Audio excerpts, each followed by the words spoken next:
LDF और UDF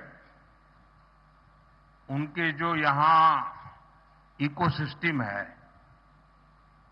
जिन्होंने आंखों पे पटरी बांध करके बैठे हुए हैं, मेरी बात सुन लीजिए और थोड़ा दिमाग खोल करके सोचिए।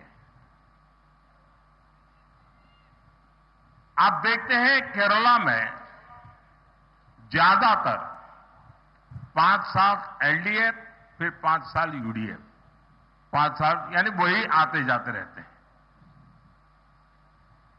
आप मुझे बताइए, ऐसा क्या हुआ कि त्रिपुरा में 30 साल से ये लेफ्ट वालों की सरकार चल रही थी और उसके बाद वहां की जनता ने तंग आकर के, थक करके बीजेपी को मौका दिया और आज दोबारा वहां बीजेपी की सरकार चल रही है और वहां एलडीएफ का नामो निशान नहीं बचा है, लेफ्ट का नामो निशान नहीं बचा। कारण ये जो मिली भगत थी, बीजेपी के आने के बाद वो मिली भगत खत्म हो गई।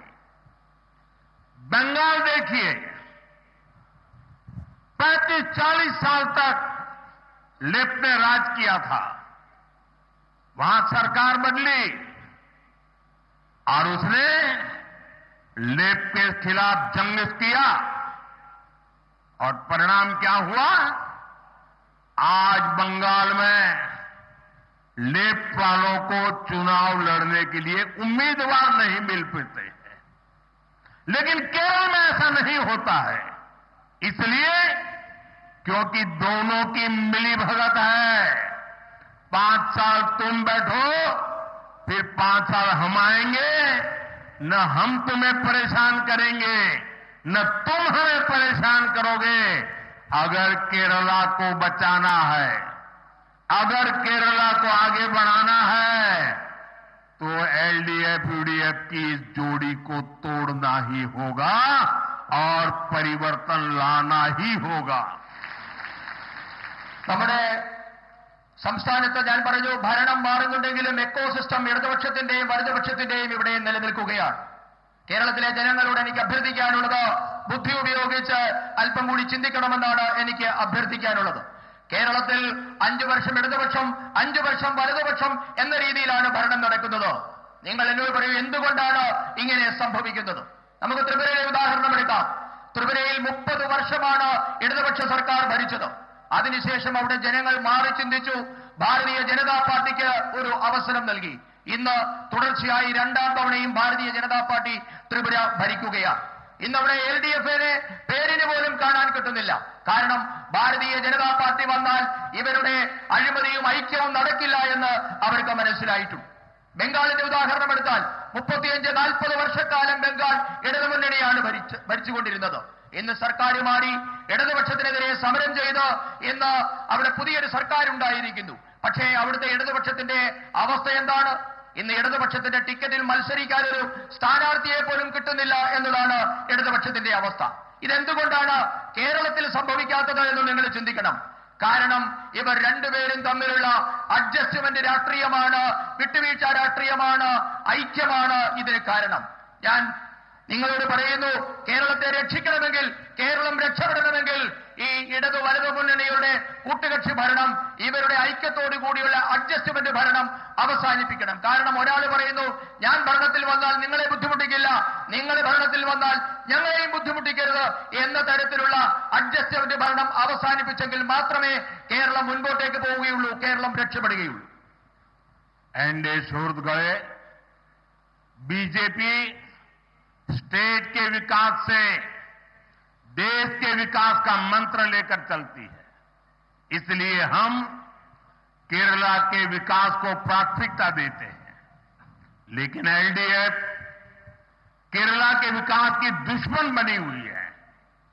एलडीएफ अपनी ताकत यहां केंद्र सरकार की योजनाओं को रोकने में लगी है। एलडीएफ केरला में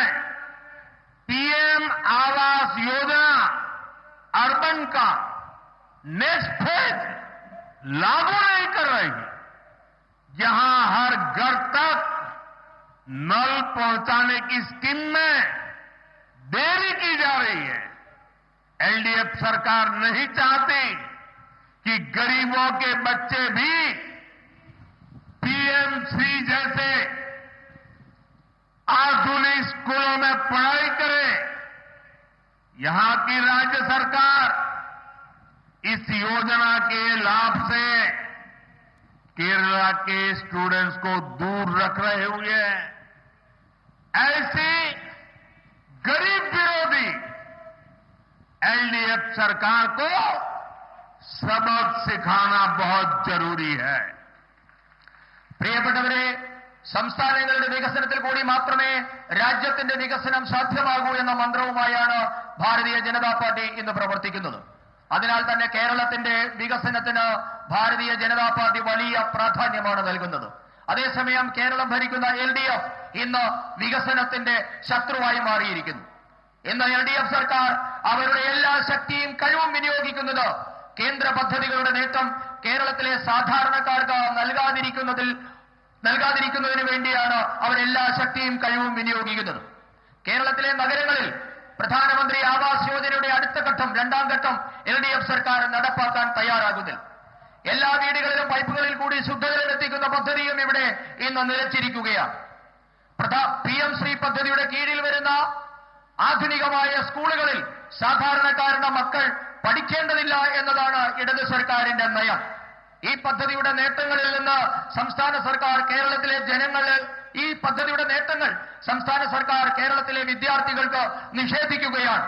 ഇങ്ങനെ സാധാരണക്കാരുടെ ശത്രുവായി മാറിയ ഇടത് സർക്കാരിനെ ഒരു പാഠം പഠിപ്പിക്കേണ്ടത് അത്യാവശ്യമാണ്. ലോകത്തെവിടെയായാലും ഏത് സമയത്തും 24 വാർത്തകളും ഓഗ്മെന്റഡ് റിയാലിറ്റി പാക്കേജുകളും എക്സ്പ്ലെയിനറുകളും വിശദമായി കാണാൻ ഞങ്ങളുടെ യൂട്യൂബ് ചാനൽ നിങ്ങൾക്ക് സബ്സ്ക്രൈബ് ചെയ്യാം.